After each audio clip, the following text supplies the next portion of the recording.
Olá, hoje nós vamos falar um pouco sobre o capítulo 19 do livro Cartas e Crônicas, psicografia de Francisco Cândido Xavier, escrito pelo irmão X. O capítulo é intitulado Em Torno da Paz e vamos fazer uma leitura como abertura e aí nós entraremos na sequência com o tema. Então, do livro Ceifa de Luz, escrito por Emmanuel, capítulo 26. Em nossas mãos. Venha a nós o teu reino. Seja feita a tua vontade, assim na terra como nos céus. Jesus. Mateus, capítulo 6, versículo 10. Convence-te de que as leis da divina sabedoria não se enganariam. Situando-te na terra por tempo determinado, como vistas ao próprio burilamento que te cabe realizar, trazes contigo as faculdades que o Senhor te concedeu por instrumentos de trabalho. Encontrastes no lugar certo em que te habilitas a desempenhar os cargos próprios. Tens contigo as criaturas mais adequadas a te impulsionarem nos caminhos à frente. Passas pelas experiências de que não prescindes para a conquista da sublimação que demandas. Recebes os parentes e afeições de que mais necessitas para resgatar as dívidas do passado ou renovar-te nos impulsos de elevação.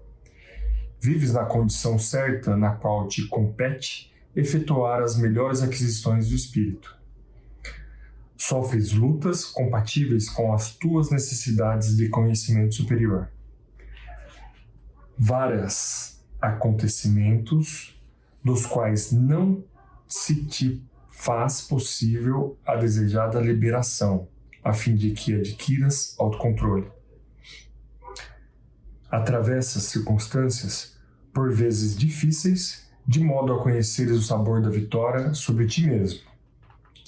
E em qualquer posição na qual te vejas, dispões sempre de certas faixas de tempo a fim de fazer o bem aos outros, tanto quanto queiras, como julgues melhor, da maneira que te pareça mais justa e na extensão que desejas, para que, auxiliando os outros, receba dos outros mais amplo auxílio no instante oportuno. Segundo é fácil de observar, estás na terra, de alma condicionada às leis de espaço e tempo, conforme o impositivo de autoaperfeiçoamento em que todos nos achamos, no mundo físico ou fora dele, mas sempre com vastas possibilidades de exercer o bem e estendê-lo aos semelhantes, porque melhorar-nos e elevar-nos, educar-nos e, sobretudo, servir, são sempre medidas preciosas, invariavelmente em nossas próprias mãos. Então, convido a todos a elevarmos o pensamento a Deus,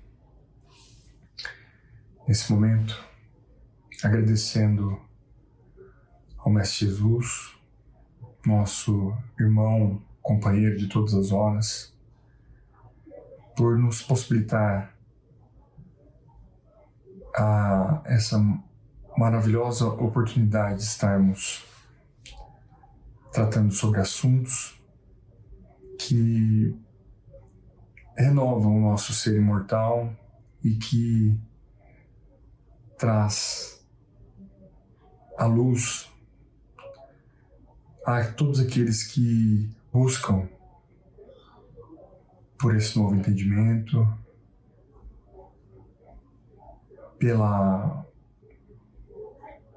bem-aventuranças do seu Evangelho de amor, esse Evangelho universal, que de pouco em pouco preenche os nossos corações e nos transforma as atitudes do nosso dia a dia, fazendo com que nós cresçamos em humanidade, e assim seguimos cada vez mais exercitando aquilo que o Senhor propõe em nossas vidas e que dessa forma seja cada vez mais feito em nossas vidas aquilo que é da sua vontade. Que o Senhor seja conosco e que assim seja. Muito bem. Nesse capítulo 19, a gente enxerga ali no personagem trazido pelo escritor algumas nuances que nós, por vezes, somos acometidos. Então, são detalhes do nosso dia a dia que é sempre bom a gente prestar atenção. Então, o personagem, logo no início do capítulo, ao iniciar seus afazeres e se preparar para a sua rotina no seu cotidiano, ele demonstra, né, que ele tinha por hábito fazer uma leitura do Evangelho, fazer a sua prece diária e assim dar início às suas atividades. Então, é interessante a gente analisar a princípio, né, o quão bela foi a sua prece, né, quão profunda foi, e assim a gente discorrer sobre esse capítulo. Bom, ele começa assim: alegro-me na certeza de que a paz do Senhor envolve o mundo inteiro. Onde estiver, receberei o amor do Cristo, que assegura a tranquilidade em torno do meu caminho. Sei que a presença de Jesus abrange toda a terra e que a sua influência nos governa os destinos. Desfrutarei assim a paz entre as criaturas. O eterno benfeitor está canalizando todas as mentes para a vitória da paz. Por isso, ainda mesmo que os homens me ofendam, neles procurarei enxergar meus irmãos que o divino poder está transformando para a harmonia geral. Regozijo-me na convicção de que o príncipe da paz orienta as nações e que, desse modo, me garantirá bem-estar. Recolherei do céu a bênção da calma e permanecerei nos alicerces do entendimento e da retidão, junto da humanidade. Louvo o Senhor pela paz que me envia hoje, esperando que Ele me sustente em sua paz agora, em todos os dias de minha vida. E aí, é perceptível, né? Uma prece, né? Muito inspirada, né? Muito interessante, assim, porque ele realmente ele faz essa oração, né, com profundidade e tal. E, a princípio, ele se baseia no evangelho que ele tinha lido um pouquinho antes, que segundo João, no capítulo 14, versículo 27, disse assim, no versículo: deixo-vos a paz, a minha paz vos dou. Eu não vos dou como o mundo a dá. Não se perturbe o vosso coração, nem se atemorize. E aí, após ele fazer essa prece, e ao dar início à sua vida cotidiana, ele começa a se deparar com as questões do seu dia a dia. Então, a princípio, ele tem ali uma contrariedade dentro da casa, onde as coisas não estavam do jeito que ele gostaria que estivessem. E aquilo ali é nítido que o provoca uma fúria, né, imensa, por questões simples. Por exemplo, uma roupa mal passada, ou uma calça mais desgastada, questões em relação ao alimento, dedicando sempre a obrigação, né, de estar preparando aquilo lá, a esposa, né, que também estava numa situação delicada, com a filhinha doente e tal. E assim a gente verifica que ele passa por cima dessas questões, né? Ele passa por cima dessas questões sem se lembrar que ele tinha acabado de feito essa prece, né?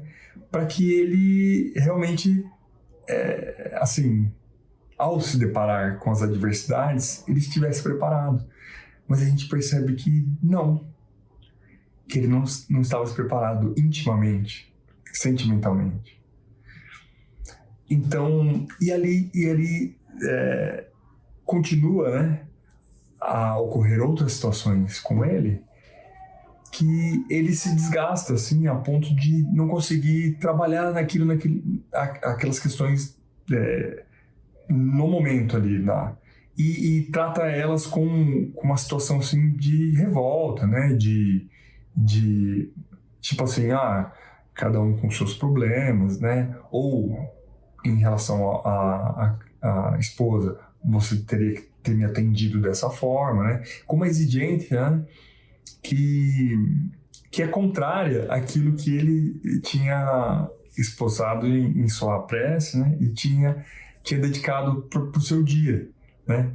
Então é interessante, e é interessante que para nós vivermos em harmonia, né, no nosso cotidiano, a gente tem que sempre estar vigilante, porque assim, a parte deles se encher dessas propriedades, né, de fazer o que é o certo, né, fazer uma leitura diária do Evangelho, fazer uma prece se preparando para o dia, né, mas aí depois não tem as situações do dia a dia que a gente vai ter que enfrentar, a relação com o próximo, né, a relação com os nossos entes familiares, né, as questões do nosso cotidiano. Então, a gente tem que sempre estar revisando isso para que, quando aconteça, a gente... será que essa é agora a prova que eu pedi para ser testado? Ou são as condições favoráveis para que eu aprenda? Então, é interessante a gente pensar nisso. Bom, Emmanuel, ele... no Evangelho por Emmanuel, ele vai tratar esse capítulo 14 do Evangelho de João, e no Evangelho de João, Emmanuel, com o seu poder de síntese, ele trata sobre esse assunto, né, desse versículo, em 7 textos diferentes. Então, 7 textos. E um deles eu gostaria de trazer para vocês, que é intitulado como Rogando Paz. E tem muito a ver com a prece que o personagem do livro fez. Tem muito a ver com a prece. Então, eu vou ler para vocês. Senhor Jesus, tu disseste, a minha paz vos dou. Entretanto, Senhor, muitos de nós andamos distraídos, atribulados, às vezes, por bagatelas, aflitos sem razão, sequiosos de aquisições desnecessárias, irritadiços por dificuldades passageiras, dobrados ao peso de cargas formadas por desilusões e discórdias que nós mesmos inventamos, ocupados em dissensões infelizes, hipnotizados por tristeza e azedume que nos inclinam à separatividade e ao pessimismo. Entendemos, sim, Jesus, que nos disseste, a minha paz vos dou. Diante, porém, de nossas inibições e obstáculos, nós te rogamos, por acréscimo de misericórdia. Senhor, concede-nos a paz. No entanto, ensina-nos a recebê-la. Então, o Emmanuel, eu achei fantástico que ele traz, sim, nesse texto, né, essa questão de que a gente tem um contato com o Evangelho, a gente sabe, sim, dessas verdades imorredoras, né, mas a gente tem que aprender, sempre estar aprendendo a aplicá-las. Muito bem. No Livro dos Espíritos, parte 3ª das Leis Morais, capítulo 1, lá no capítulo 1, ele vai falar sobre da lei divina ou natural. Então, assim, e o item é conhecimento da lei natural.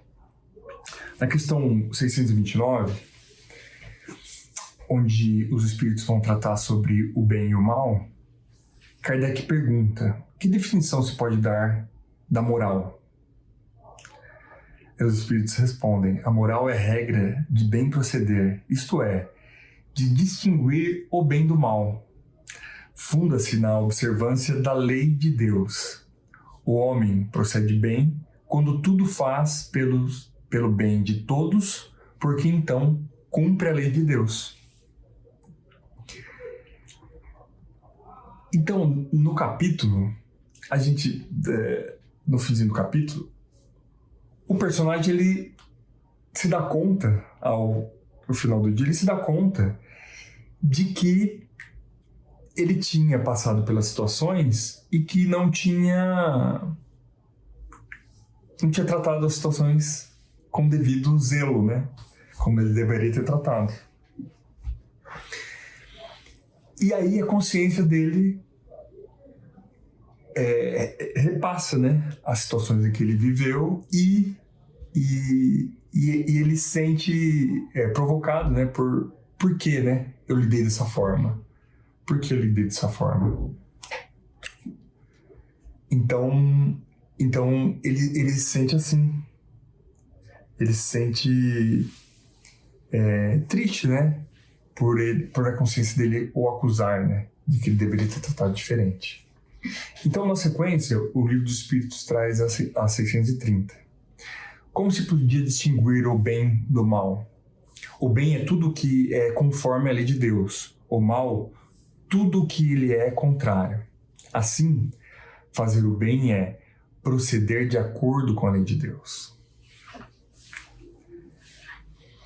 Aí, na introdução do Evangelho segundo o Espiritismo, a gente vai verificar também uma parte moral que, logo na introdução, já traz uma parte assim, que nos exemplifica muito bem. A parte moral que exige de cada um a reforma de si mesmo. Para os homens, em particular, constitui aquele código uma regra de proceder que abrange todas as circunstâncias da vida privada e da vida pública. O princípio básico de todas as relações sociais que se fundam na mais rigorosa justiça. Finalmente, e acima de tudo, o roteiro infalível para a felicidade vindoura. O levantamento de uma ponta do véu que nos oculta a vida futura. Então, é interessante, né? Linkar, né? Porque o Livro dos Espíritos nos traz as respostas segundo as perguntas formadas por Kardec e que aclaram ali, né, o entendimento. E na introdução do Evangelho segundo o Espiritismo, também, né, logo na introdução, ele já vai falar sobre isso, que o homem ele tem que zelar, né, por todas as circunstâncias de sua vida, tanto na vida privada, certo? No seu momento ali no Evangelho, na prece, no lar, quanto na vida pública, nas situações que nos ocorrerem no nosso dia a dia.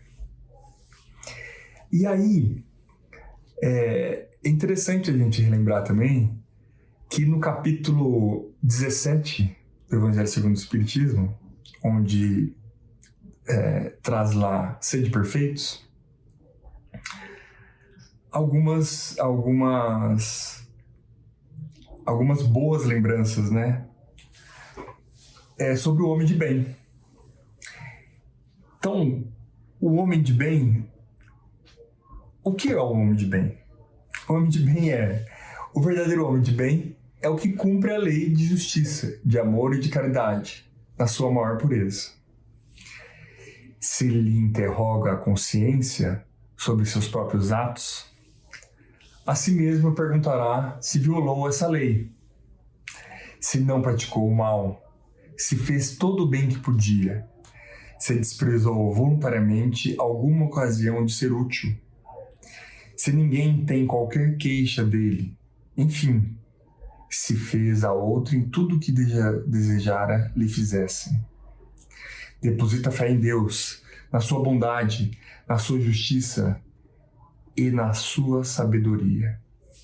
Sabe que sem a sua permissão nada acontece e se lhe submete à vontade em todas as coisas. Tem fé no futuro, razão por que coloca os bens espirituais acima dos bens temporais. Sabe que todas as vicissitudes da vida, todas as dores, todas as decepções são provas ou expiações e as aceita sem murmurar. Possuído do sentimento de caridade e de amor ao próximo, faz o bem pelo bem, sem esperar paga alguma. Retribui o mal com o bem, toma a defesa do fraco contra o forte e sacrifica sempre seus interesses à justiça. Em todas as circunstâncias, toma por guia a caridade. Então, mais uma vez, nós agradecemos a oportunidade, né, de estar trazendo aqui mais um capítulo desse livro riquíssimo, né, Cartas e Crônicas, e que nós temos sempre a nítida certeza que hoje nós preparamos esses conteúdos, nós nos dedicamos a esse conteúdo para que sempre tenha esse repositório de informações, de um acervo, né, para as futuras gerações, e que eles saibam que tanto hoje quanto daqui a um tempo nós estamos nos dedicando àquilo que nós acreditamos que seja o melhor para nós, espíritos imortais, e que a vida é essa maravilha que a gente sempre está contribuindo em ser ajudado e ajudar. Então, mais uma vez, uma gratidão a todos. Elevando nosso pensamento a Deus, nós agradecemos pela oportunidade, agradecemos por nós estarmos juntos, emanados em pensamento, para que nós evoluamos de maneiras conscientes, de maneira sempre muito proveitosa, porque nós sabemos que Jesus está por nós e que a Pleiade, que faz parte daqueles que também nos querem bem, também desejam que nós prossigamos bem, estão sempre conosco. Então nós agradecemos sim a todos esses que intentam ao nosso bem e querem que nós progridamos sempre ajudando uns aos outros.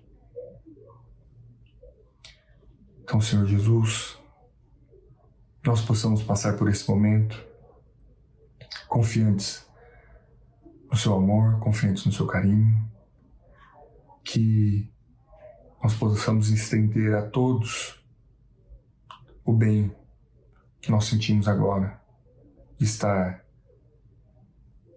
sentindo todo esse influxo que vem do alto para as nossas vidas.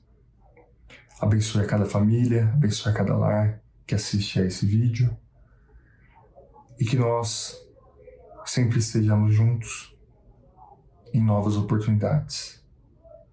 Que assim seja. Obrigado.